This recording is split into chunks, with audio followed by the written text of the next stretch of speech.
Bonjour à tous et à toutes, je suis Wilson Djambra, ingénieur en génie civil, BIM Modeler et bienvenue sur ma chaîne.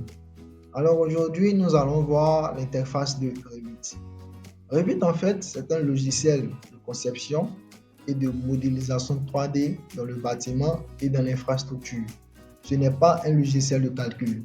Et dans Revit, il y a deux parties. La première partie concerne des projets constitués de gabarits de projets.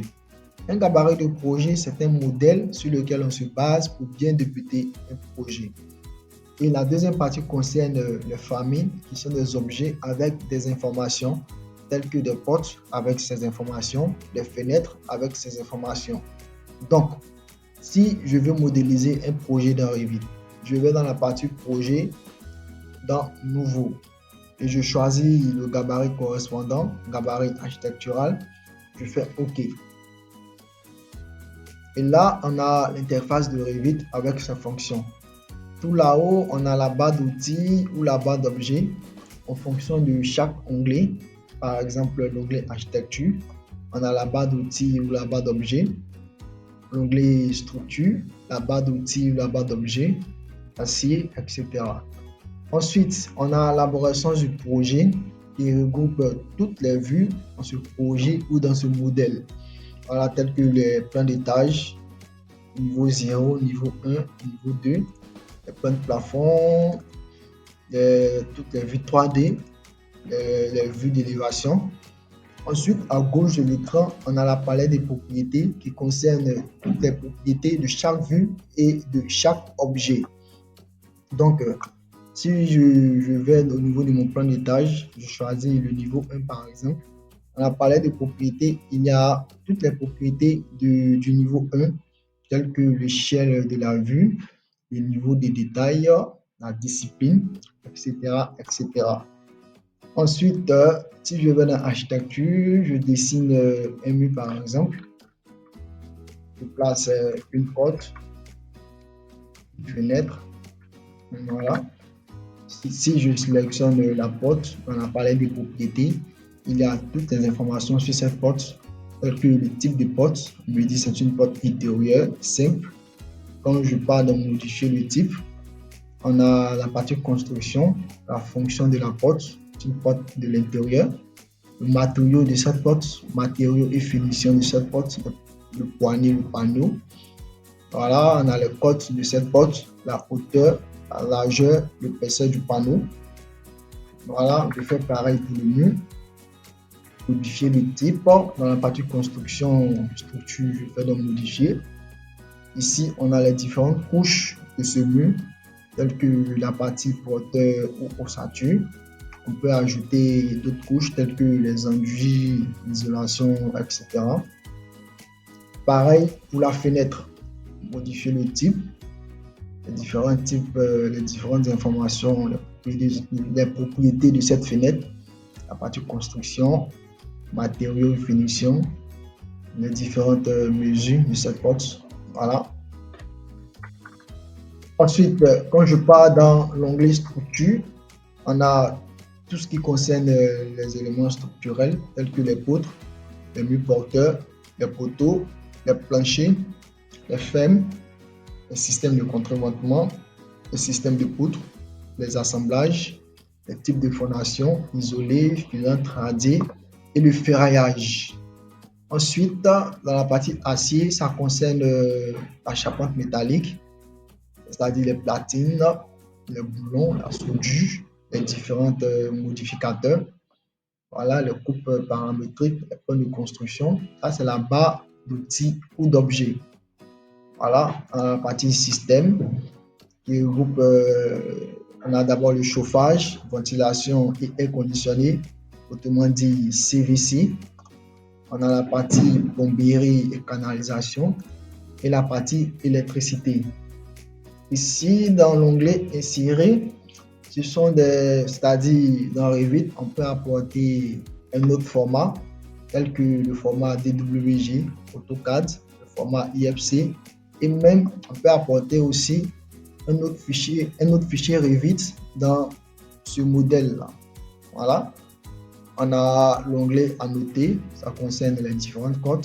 les éléments de mesure, tels que aligné par exemple, la mesure de ce mur, la longueur de ce mur, pardon.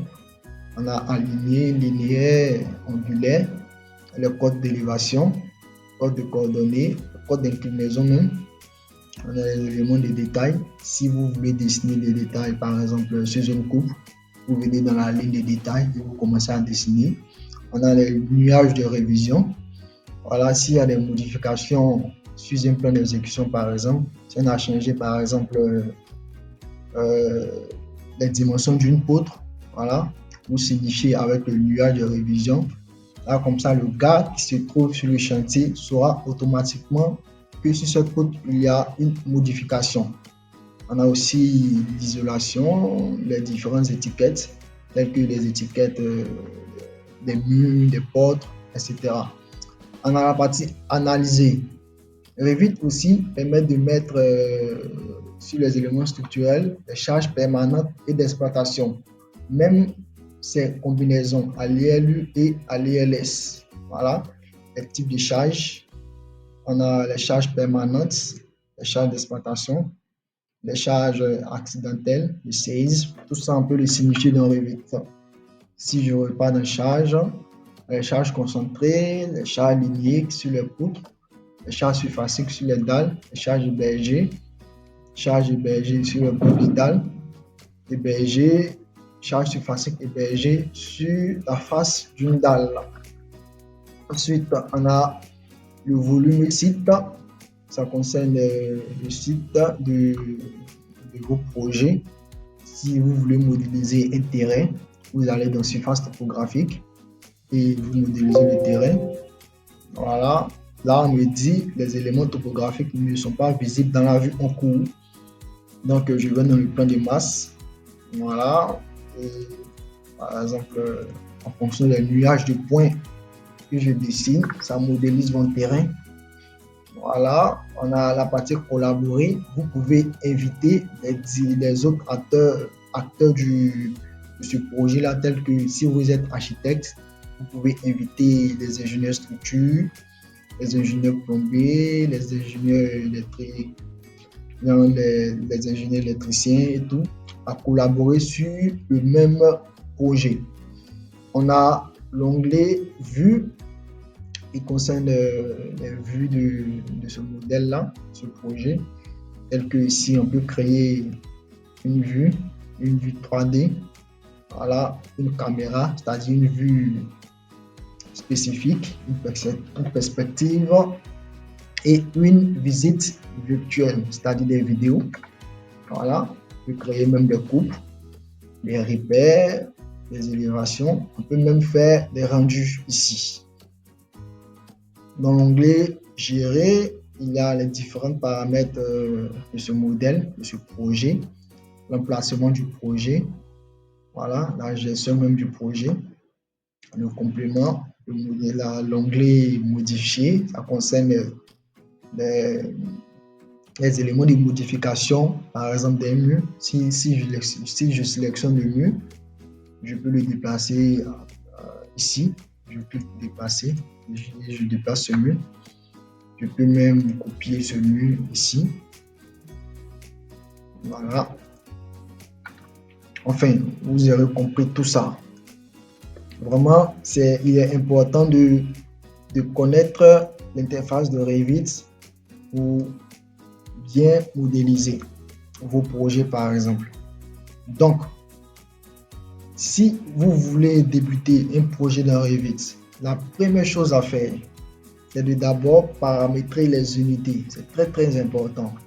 Pour cela, je vais dans Gérer, dans l'onglet Gérer. Je vais dans la partie paramètres, je vais dans Unité, où je fais un raccourci clavier UN. Et en fonction de chaque discipline, il y a les différents paramètres.